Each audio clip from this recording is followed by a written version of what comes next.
All right, so we are continuing in Revelation chapter 6. Let me just flip through here and see exactly what the plan and what we did yesterday. All right, so if you weren't present, we went through the New Testament, Matthew and Luke, and we looked at how what Christ talked about the signs that were going to come in the last days. What will the end days be like? And he talked about false Christ, deceivers. Many will come in his name, things like that. He talked about there'll be wars and famines and death and martyrs and global chaos. That's all kind of laid out in Matthew chapter 24 and in Luke chapter 21. Well, lo and behold, when we get to Revelation, the prophecy that Christ said, it's how it unfolds, right? It unfolds with the first seal breaking, and the one that comes forth is on a white horse, right? And comes just like how Christ comes, right? And then comes a red horse, which represents war. Well, that's what Matthew said and Luke said. That's what Christ said in Matthew and Luke. And then after that comes famines, right? And that's the pale horse, I believe.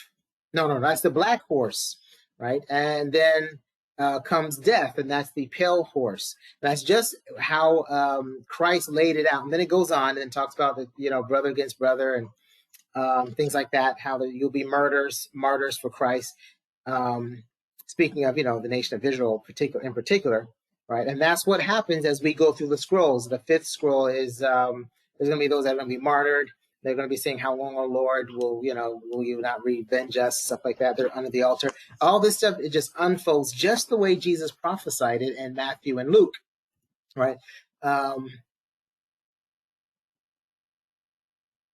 not going to go back through that. I'm just giving you some highlights here, right? But one of the things that we looked at in Luke 21 was that Christ talked about that when we know that the things are near, Christ said that in Luke chapter 21, verse 8, "Take heed that ye be not deceived, for many shall come in my name, saying, I am Christ, and the time draweth near." So then that's when you know that the time is drawing near, when there's many deceivers. Many that have the Antichrist spirit is a deceiver. Right, the letter of John's letters talked about deceivers, that the Antichrist is the deceiver, right? So there's lots of deception going on in the world, more and more and more, as we are aware of, that we know that the time draweth near. And so this is a great sign that we see all this deception, politics and media and everywhere. It's just people just deceived. We know that the time is near. All right, I'm going to end with that. So we looked at the first seal, the white horse, the bow, and the crown. And then we're going to go through the rest of the first seal through the fourth seal. That's what we're going to do today. And then we're going to stop, and then we'll start from the fifth seal and everything else. All right. So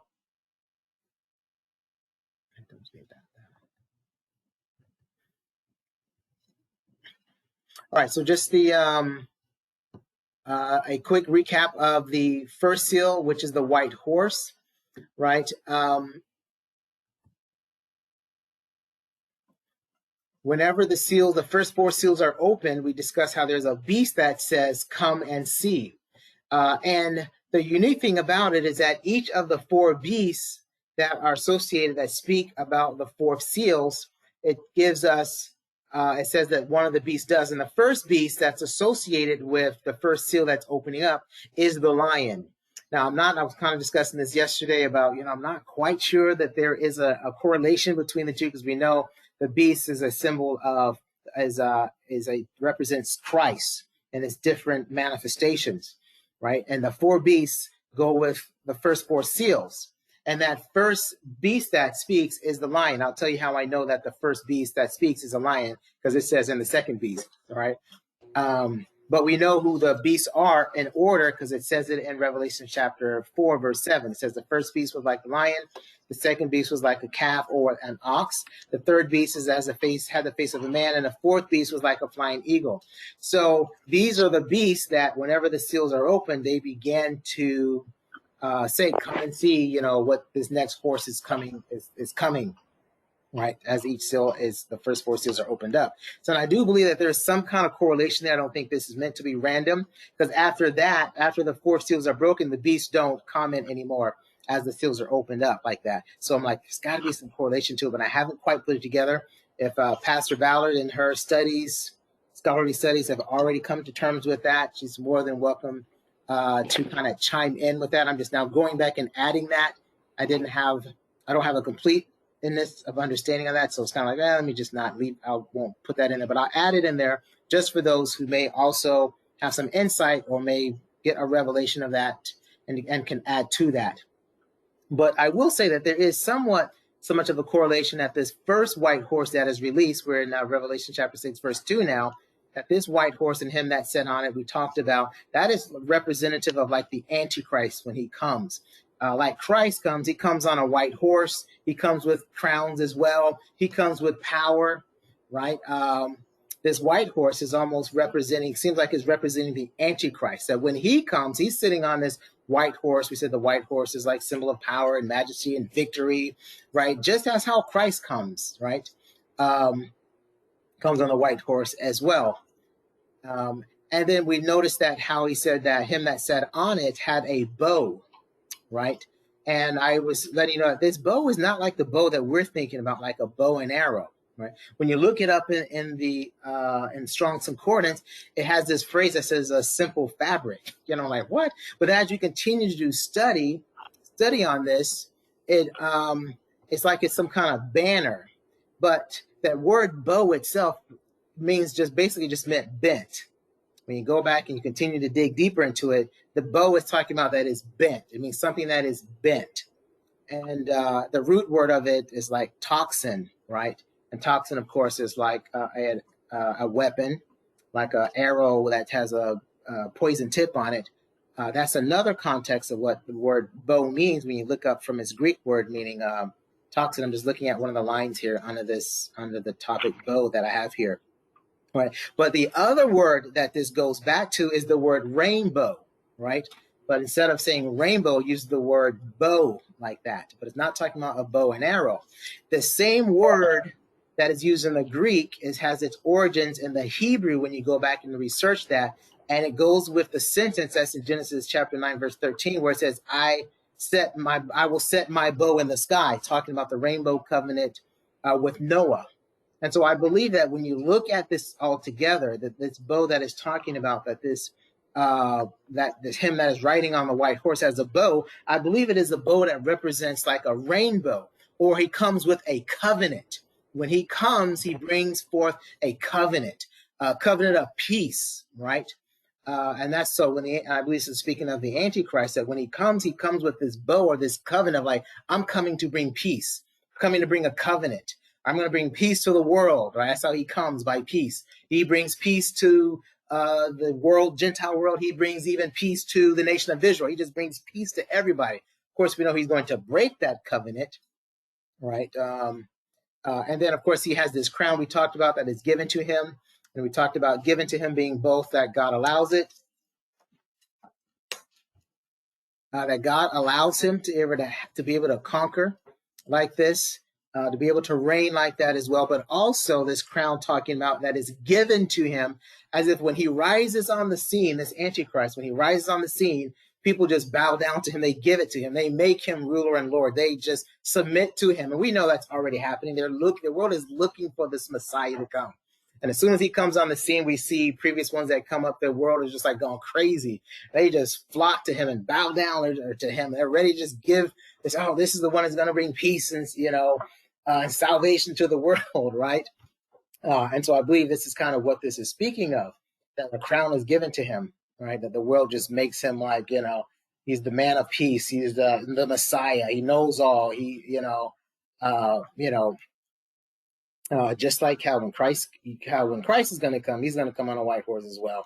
He's going to bring peace, but the peace that he's going to bring is going to come at the end of a sword, right? But this man, he also is going to come, who's riding on. It doesn't clearly identify who this individual is that's riding on. It just says that riding on this white horse. It just says him. The only one that actually gives a name to the person that's riding on the white horse is the one that's riding on the pale horse. I believe the one that is named Death and Hell follows him. It tells him what the name is of the person that is he that is sitting on the horse. But here, all the others, it doesn't. It just says he. Just remain nameless. But I think many of us feel like this represents the Antichrist when he arises on the scene. right? And then he goes forth conquering and to conquer. All right, and that's where we kind of left off. That was the last thing I talked about. So he starts out as a man of peace. So I believe that's what that bow represents. Man of peace, establish a covenant, like a rainbow covenant, right? I was even speculating as far as I put some side notes in here. Like I probably shouldn't have put it in there, but I was like, let me back up. I put in here like this bow that is representing above him represents a symbol of peace and unity. And I put in parentheses, if you read it here, I put LGBTQA plus is even more than that though. They have the symbol of unity, like a rainbow as well.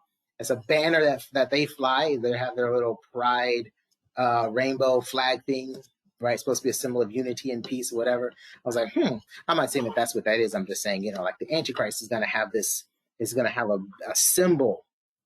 He's going to bring forth something that is going to be like a banner in which he's going to bring the whole world together under and bring peace, right? To make covenants with everyone, with the whole world, bring the whole world into a place of covenant of peace. But he starts out as a man of peace, we see, right? He's given to him. But then he's going to go forth conquering. He conquers first by peace. That's how he brings everyone in. He starts out as a man of peace, and that's how he conquers first by peace. But then once he begins to conquer, he conquers, right? Then he goes forth later to be a man of war, destroying many. So his ultimate, when I'm talking about what this bow is referring to, and this crown is given to him, that's how he conquers. He is crowned king, and he makes peace, and that's how he goes forth conquering. Right. But then it says, and to conquer, which means that there's two parts, by peace and by his royalty. And I guess he really comes off as some kind of great, wise, royal, eloquent, kingly kind of an individual that he conquers. He is able to go forth and conquering by that method. But then it says, and to conquer, which means he starts out as a man of peace, conquering first by peace, but then later becomes a man of war, destroying many. So his ultimate and sole purpose is to conquer absolutely. That means by might, by military force, by power, and it's done mightily. All right, so he goes forth conquering, but ultimately it's like, I'm going to conquer everyone by military might and power and dominance. Right, that's what it's kind of talked about. Went forth conquering and to conquer. All right, not just people submitting to him by peace, but also then ultimately by force, by demanding it through military might and power and violence. Right, I'm gonna move this down. Probably gonna be in the way again. All right, so then this is where we left off at, and now the third seal says, and when he had opened the second seal, and I heard the second beast say, come and see. So that's how we know that the first beast that spoke was the lion, right? Was the lion. And in that sense, I was like, well, maybe that does kind of be like a representative of how when Christ comes like a lion, like the lion of the tribe of Judah. And that speaks of him coming in like a warlike. A lion is one that conquers through violence. He overtakes, like that. And and the king is like lion is like the king. We call it like the king of the jungle, but he is the top of the predators, as we would say. Right, and none can stand before him or anything like that, or overpower him. Right, and I see that symbolism associated with the first beast in the line of the tribe of Judah, with the first seal open and this white horse coming down. Like maybe there is something. There's correlation between each of the beasts that speak and the first four seals as well. But this is all conjecture. But I'm just putting it out here for you guys. And then the fourth beast thing stops after the fourth seal. So I'm like, maybe there's something there. But here we see when he had opened the second seal, this is Christ opened the second seal, he heard the second beast say, come and see. Right. So the second beast we know then is the ox or the calf, right? Or or the lamb. Like that. But it says the ox or a calf, or we also put in there, we've seen scripture where it says the lamb. Right. And so I'm like, maybe this has something to do with this fourth seal as it relates to the second horseman that's going to be coming. But anyway, we know that the second beast is the ox or calf. When we go back to Revelation chapter 4, verse 7, it says, and the first beast was like a lion, and the second beast was like a calf. The third beast had the face of as a man, and the fourth beast was like a flying eagle. Right. So That's how we know that the second beast is the calf or the ox, like that, or the lamb. Okay. So the beast says, "Come and see." So John goes and he looks, right? And the verse 4, it says, "And there went out another horse that was red, and power was given to him that sat thereon to take peace from the earth, and they should kill one another. And there was given unto him a great sword." So the second beast says, "Come and see," which is the ox or the calf, right? And so when I think of that, I'm thinking about, okay, well, that's, slain. That lamb or that ox or that calf was taken. He was slain by the Gentiles, murdered, slaughtered violently, right? That's what the scripture talks about. How he was led as a sheep, as a lamb to the slaughter, stuff like that, just killed violently, inhumanely, all right, murdered.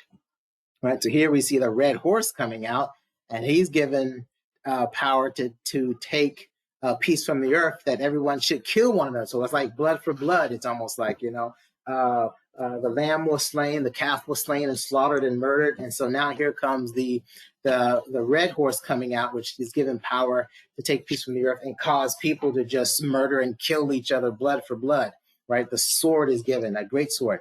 Right, so red is typically associated with terror and death, right? Scriptures, when we talk about this red horse and the color red, that speaks of great and bloody slaughter by violence and war, right? It speaks of things that are red in the Bible, and that related to violence. We talk about the red dragon. We talked about this before, that when we talk about the dragon being red, or the dragon in general, talks about violence. Satan doing things with violence, bloody violence, terrible violence, right? We talk about the red beast in the book of Revelation. We're going to see, when we talk about the red beast, it's talking about the beast that murders, kills the blood of the saints, right? Just blood, murder, violence, engages in all types of violence, taking the souls of men and things like that. Right, so we see that clearly when we see the red. We kind of already have an idea of what it's talking about. Lots of violence. So it makes sense that power was given to him to take peace from earth, that they should kill one another. Right, and it was given to him a great sword. The Antichrist comes bringing peace, but then later we see that peace is taken away, right? And then there is nothing but just pure violence that occurs after the Antichrist comes. So he comes and brings peace and brings a covenant, but then soon after that, then violence just ensues when this red horse comes, and him that sits on the red horse. Again, we don't know who is the him that sits thereon. It doesn't give us that, but we know that this person is given power to take away peace from the earth. Now it says, take peace, that they should kill one another. Now this taking peace away, that they should kill one another, that involves all kinds of battles, assassinations, rebellions. That's all kinds of lynching, every other kind of violence. That's rebellion, revolt, massacres. That's even brother against brother. I mean, it's just pure, just violence just unleashed upon the earth. Right? Everybody should just kill one another. It's to the point where there's like complete madness. When you read Ezekiel chapter 38, verse 21, it talks about how brother against brother. Everybody's going to be just fighting each other. Right? There'll be no peace on earth, right? Christ, he came and he died so that there would be peace, so that man's hearts would be purged of sin and iniquity and violence, stuff like that. But now that they've rejected that, now that violence has now turned to them, right, in this full measure. In Jeremiah chapter 25, verse 15 through 33, describes it as a time of complete madness. Like there was madness. Sometimes I like actually watching post-apocalyptic movies for some reason. And I just see how the descriptions, how they're describing just this widespread just violence. And with that comes just desolation in the world. And so they're just prophesying the things that are basically that are going to come, this great madness.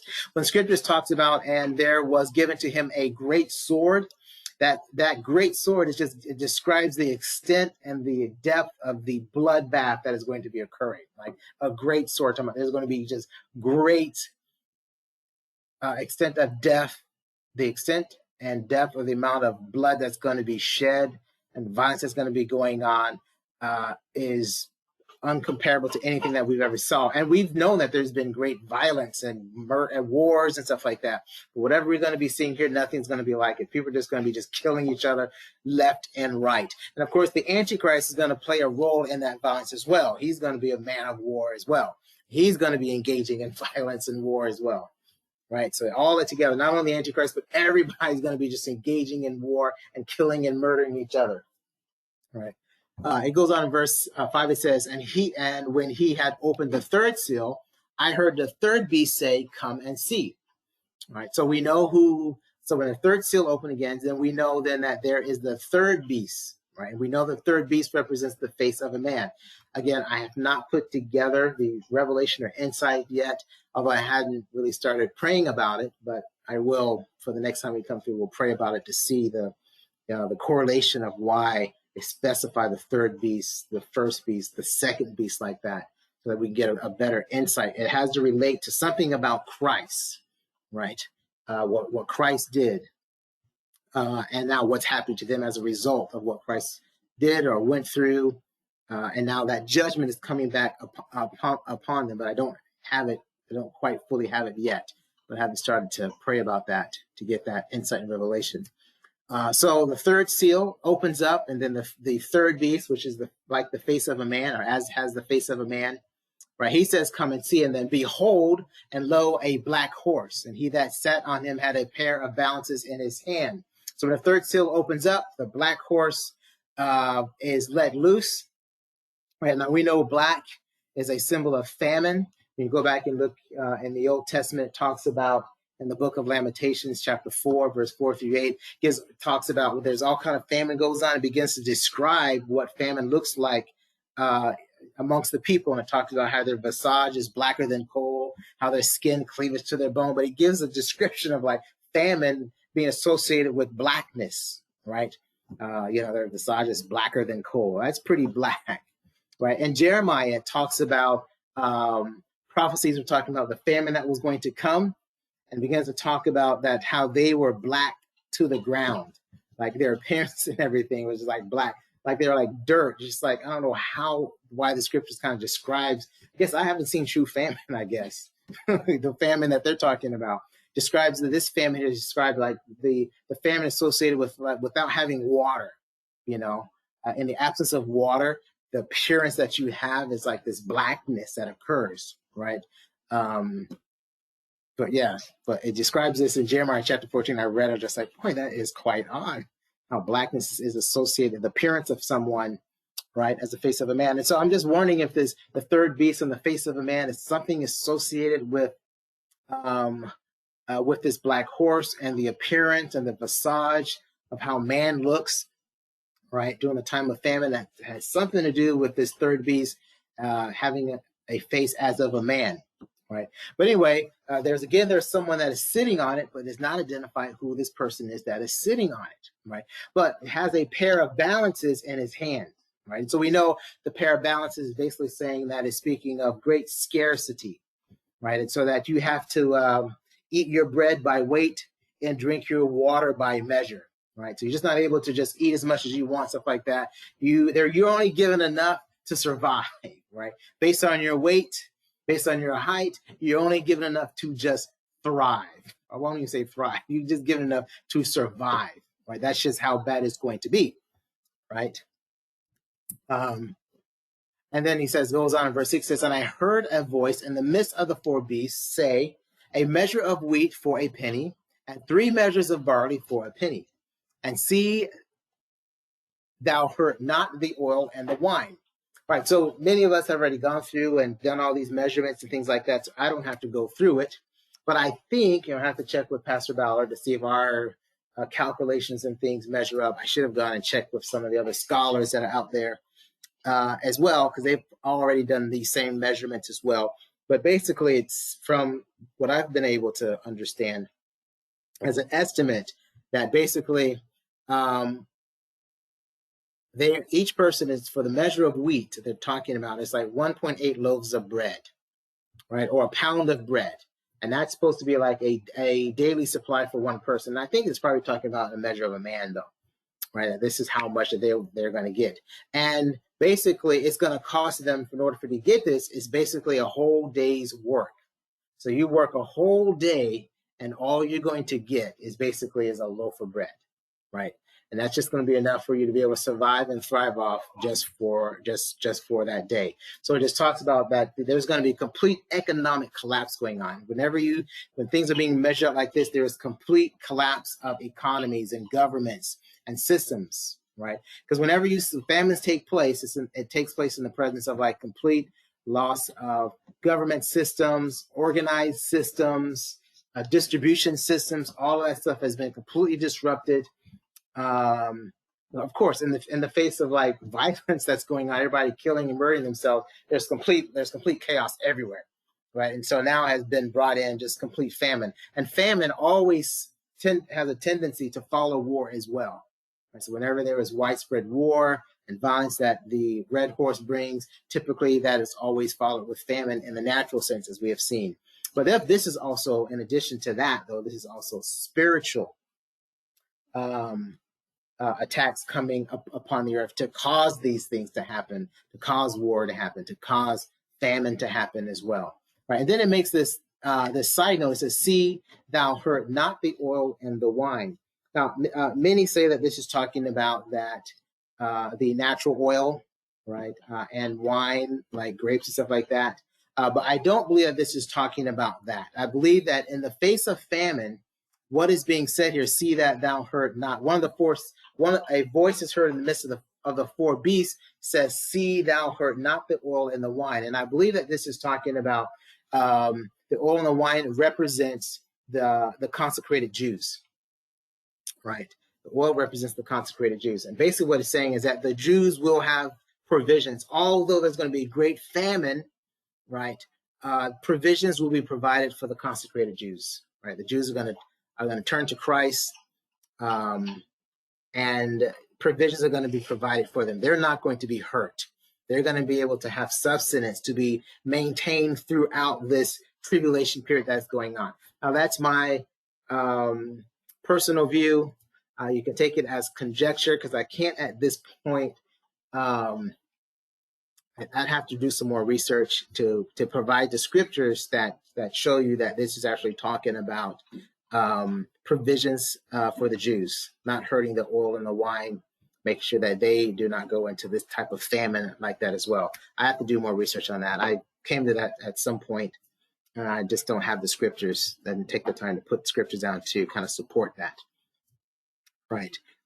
Verse 7 says, "And when he had opened the fourth seal, I heard the voice of the fourth beast say, 'Come and see.'"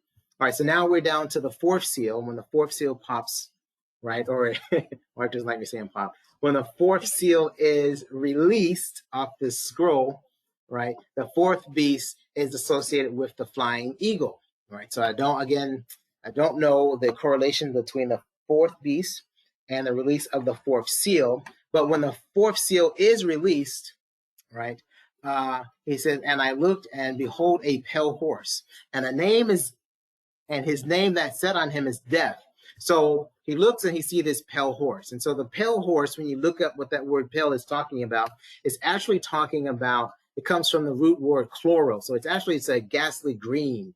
I don't know if you guys ever seen chlorine gas. It's a green gas.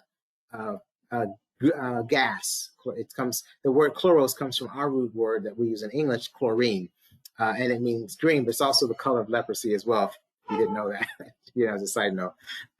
So this pale horse is not actually talking about pale like we think pale, like I was going to make a little joke about Indians saying. Anyway. It's not talking about that kind of pale, like someone that needs to get a tan or something like that. It's a pale that's associated with some kind of like greenish color, right? Which kind of goes along with, with death, right? His name, and the person that sat on him was called Death. So this is the only individual that says what his name is. The rest of them just say, "He that sat thereon." Right? It doesn't give the name, but when it comes to the pale horse, it actually tells us what's the name of the person that's actually sitting on the horse. And the name of the one that is sitting on the horse, his name was Death, right? And Death is describing here as an individual, but it is a demon. So Death is actually a demon, right?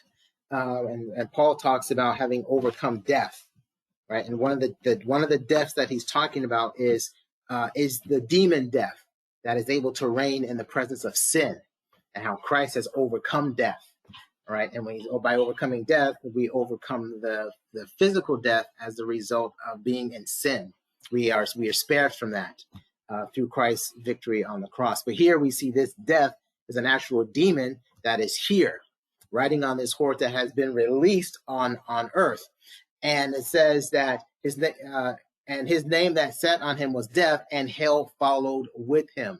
So we have death, and then we have hell that followed with him. So death claims the body, and then hell comes and claims the soul. So that's what he's doing. He is destroying the body, and then the soul, boy, he's casting it straight into hell. Because these are individuals that are in sin, living in sin, walking in sin, won't repent of their sins. All this stuff is going on, and these are individuals that will not repent. So then death is allowed, this demon is allowed to come and find those who are in sin, who will not repent, at all of these judgments that are being poured out, and he's allowed to go in there, and he's allowed to claim them, kill their body, and then take their soul, boop, and then toss it right into hell, or Hades, as we would say.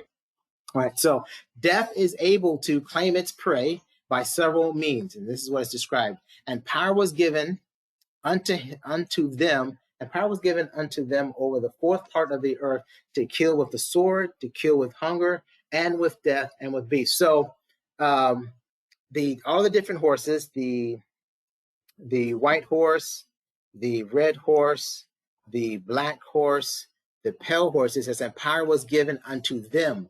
That them, right, could be referring to death and hell. I'm not really sure. Is that the them, or is the them that has been referred to as all of those other four horses? They're able to come, and they're able to kill with the fourth part of the earth, to kill with the sword, to kill with hunger, and kill with death. The sword is that red horse. The hunger is that black horse, right? And death is the... Is there another? This was am I missing a horse here? The white horse. The red horse is the sword. The black horse is hunger, and the green horse is death, right? Or the pale horse. The pale horse is death. So that was given to them to go to the fourth part of the earth, and to kill. And it says, and with beasts. Right, so they were to kill with death and with beasts. So and with death, when it talks about and with death, talking about the pale horse that is able to kill, he's able to kill with death as well, right? He also involves death involving the beasts of the earth. Now, this beast that is being, mostly when we think of beasts, we think about just like big animals, like lions, bears, tigers, wildebeest or something like that. But in the Old Testament, when the Bible talks about beasts, it doesn't just limit it to like animals that are four-footed beasts that crawl around. It also talks about beasts as being pestilence, right? It talks about death, including, it talks about and killing with death and with beasts of the earth. It includes pestilence. In Ezekiel chapter 14, verse 21, the scripture talks about how the Lord is going to send his four sore, S-O-R-E, sore judgments. I'm just reading this line in the bottom here, right? And it says sword, famine, noisome beast, and pestilence, right? So part of this death, and that is talking about in Revelation chapter 6, verse 8, that says that power was given unto them, right? Those four horsemen to kill, it was given unto them over the fourth part of the earth to kill with the sword, with hunger, and with death, and with the beasts of the earth. That death that they're talking about, that death includes noisome beasts, includes pestilence, and includes animals. So when the Lord was speaking in Ezekiel chapter 14, verse 21, he's going to send his four-sword judgment of sword, famine, and noisome beasts. And I think Pastor Ballard has broken down that what a noisome beast is those things come with like pestilence, all types of sores, all types of bacterial, microbial, or viral infections and stuff like that, as well as all types of pestilence, right? So when it's talks about death, this death that is talking about also is really including pestilence. It's not talking about just like animals, four beasts of animals, including pestilence and things like that, all kinds of like diseases that may come about through all kinds of viruses, bacteria, and things like that as well, and begin to affect the body, causing death. So that's what it's talking about in Ezekiel chapter 14, verse 21, the four-sword judgment, sword, famine, noisome beast, and pestilence. That's the death. When I just kind of put those scriptures together like that, you see that correlation, that death is what it's talking about here. It's talking about the inclusion of beast and pestilence, as well as the death that comes from the pale horse, killing as well, and then tossing them into hell as well. All right, I think this is where I am going to stop right here. I know it's a little early. We're going to pause right here. I don't want to get into the fifth seal, but any comments or questions that anyone has here?